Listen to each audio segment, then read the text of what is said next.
जय हिंद, जय भारत दोस्तों। मैं पुष्पेंद्र गौड़ आप सभी का स्वागत करता हूं मेरी चैनल गणित की चौपाल पर। दोस्तों, हमारा कक्षा 10वीं में विज्ञान विषय का कार्बन एवं उसके यौगिक वाला अध्याय लगातार चल रहा है। इसी में हम लोग पहले कार्बन के विषम परमाणु और प्रकार्यात्मक समूहों के नाम पद्धति को पढ़ चुके हैं। आज की जो हमारी विषय वस्तु है वो है कार्बन यौगिकों के रासायनिक गुणधर्म। तो दोस्तों, कार्बन यौगिकों के रासायनिक गुणधर्म में जो हम सबसे पहला गुणधर्म का अध्ययन करेंगे वो है दहन। तो सामान्यतः कार्बन और उसके यौगिक, चाहे वो अपर रूप में भी क्यों ना हो, ये जब दहन होता है तो कार्बन डाइऑक्साइड तो उत्पन्न होती ही होती है, इसके साथ प्रचुर मात्रा में ऊष्मा एवं प्रकाश भी प्रदान करते हैं। जैसे कि मान लो कार्बन है, इसका कोई भी अपर रूप है, चाहे हीरा हो या ग्रेफाइट हो, उसे जब हम ऑक्सीजन की उपस्थिति में दहन करते हैं तो हमें कार्बन डाइऑक्साइड तो प्राप्त होगी होगी और साथ में हमें प्रकाश एवं ऊष्मा भी प्राप्त होती है। इसलिए कई बार एक प्रश्न बन जाता है कि क्या होगा यदि दहकते हुए चारकोल में हम हीरे को डाल दें। तो सामान्यतः बच्चे समझते हैं कि हीरा नहीं जलता है। ऐसी बात नहीं, हीरा भी कार्बन का अपर रूप है, इसलिए वह चारकोल में जलेगा और कार्बन डाइऑक्साइड तथा प्रकाश और ऊष्मा प्रदान करेगा।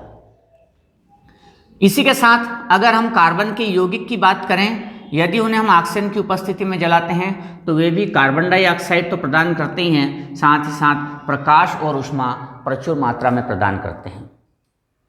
अब इसके साथ चाहे आप एल्कोहल लें, मिथेनॉल लें या एथेनॉल लें, उसे भी अगर आप कार्बन की उपस्थिति में अगर आप जलाते हैं तो दोस्तों वो कार्बन डाइऑक्साइड के साथ प्रकाश और ऊष्मा प्रदान करेगा।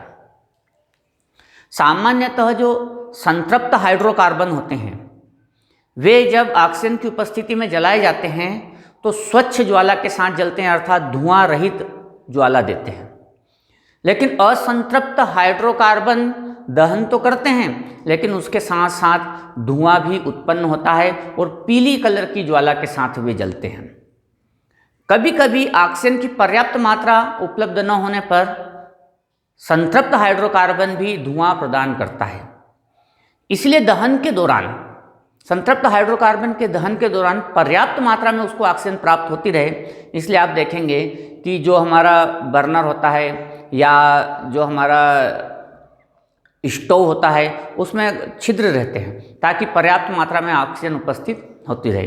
संतृप्त हाइड्रोकार्बन जलने के दौरान अगर धुआं दे रहा है, इसका मतलब है वे छिद्र बंद हो गए हैं या जाम हो गए हैं। ऐसी अवस्था में जो धुआं उत्पन्न होगा वो बर्तन के जो तला है उसको काला करता है। तो संतृप्त हाइड्रोकार्बन से के जो यौगिक हैं वे स्वच्छ धुआं रहित ज्वाला के साथ जलते हैं और यदि उन्हें पर्याप्त मात्रा में ऑक्सीजन उपस्थित नहीं हो रही है तो इसका मतलब है अपूर्ण दहन हो रहा है।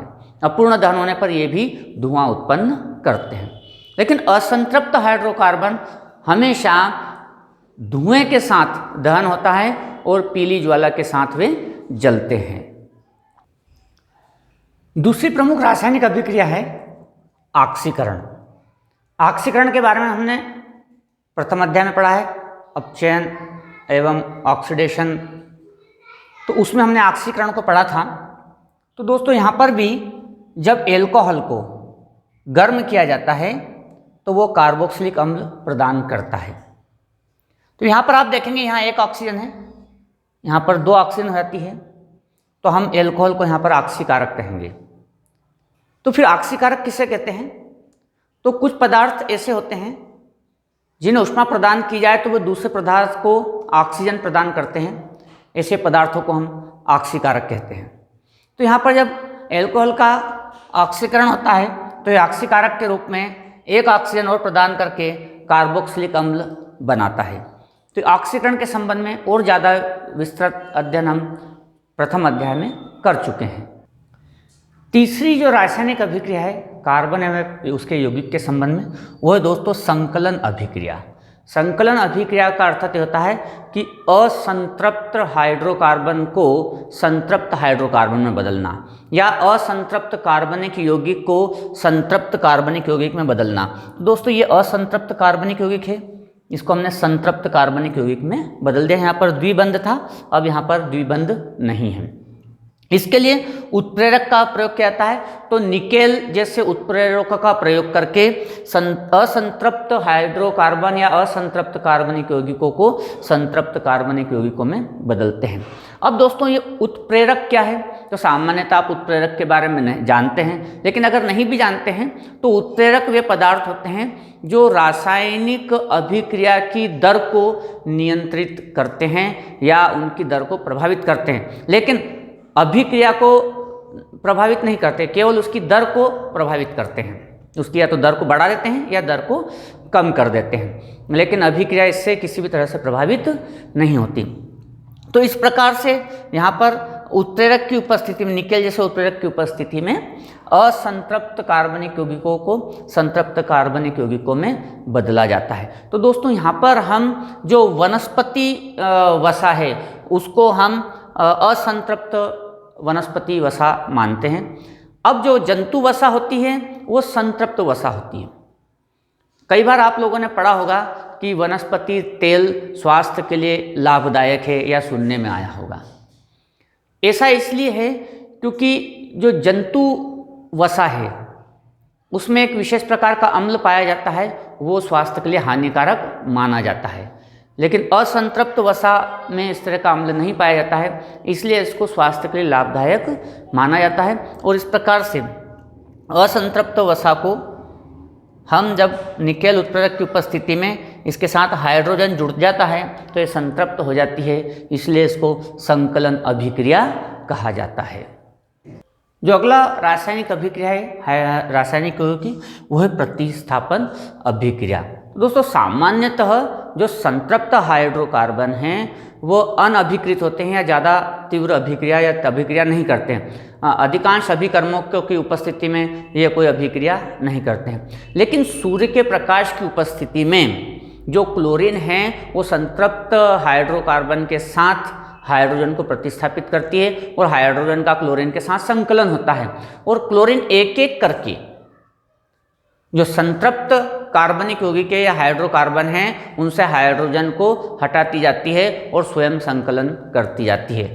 तो यहाँ पर प्रतिस्थापन अभिक्रिया होती है। जैसे उदाहरण के तौर पर अगर मीथेन है, इसके साथ क्लोरीन की उपस्थिति है और ये सूर्य की प्रकाश की उपस्थिति में अभिक्रिया हुई। सूर्य के प्रकाश की उपस्थिति में जो क्लोरीन है यहाँ से हाइड्रोजन को प्रतिस्थापित कर देती है और इस प्रकार से हेलोजन ग्रुप जुड़ता जाता है, और इसको हम पढ़ चुके हैं क्लोरोमीथेन, क्लोरोइथेन, इस प्रकार के यौगिकों का निर्माण करती है। और जो हाइड्रोजन प्रतिस्थापित हुआ है वो एक क्लोरीन के साथ यहाँ चला जाता है। तो इस प्रकार से सूर्य के प्रकाश की उपस्थिति में तीव्र गति से ये अभिक्रिया होती है और जो क्लोरीन है वो संतृप्त हाइड्रोकार्बन से हाइड्रोजन को प्रतिस्थापित करती जाती है और इस प्रकार से नया उत्पाद बनाती है। तो यहाँ पर कार्बनिक यौगिकों के 4 महत्वपूर्ण रासायनिक अभिक्रियाएं हैं: दहन, ऑक्सीकरण, संकलन अभिक्रिया और प्रतिस्थापन अभिक्रिया। ये महत्वपूर्ण अभिक्रियाएं हैं, इन्हें आप लोगों को बहुत अच्छे से पढ़ना चाहिए और अच्छे से समझ लेना चाहिए। तो इस प्रकार से एक प्रमुख बिंदु हमारा कार्बनिक यौगिकों का पूर्ण होता है। पुनः मिलेंगे नई विषय वस्तु के साथ, तब तक आप मेरे चैनल को जरूर सब्सक्राइब कीजिए और मेरे वीडियो को लगातार देखते रहिए। जय हिंद, जय भारत।